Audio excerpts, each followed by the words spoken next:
Ta projekt mednarodnega regijskega mreženja dobrih praks spodbuja funkcionalno pismenost od vrtca do srednje šole.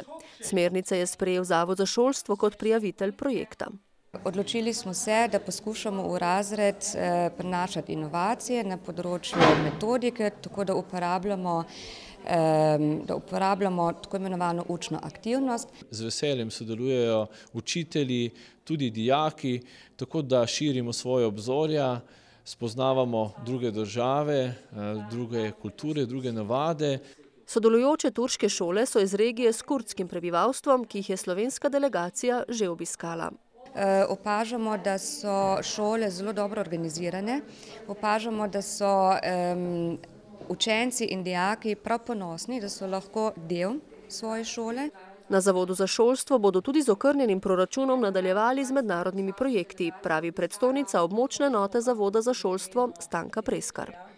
Na nek način se bo tudi v Sloveniji potrebno malce prestrukturirati in delati predvsem na študijah primerov, ki so dobre, in jih potem mrežiti. Po takšnem principu namreč delujejo naši vzorniki na razvitem severu Evrope, kjer je glavno vodilo prevzemanje dobrih praks, poudarja Preskarjeva.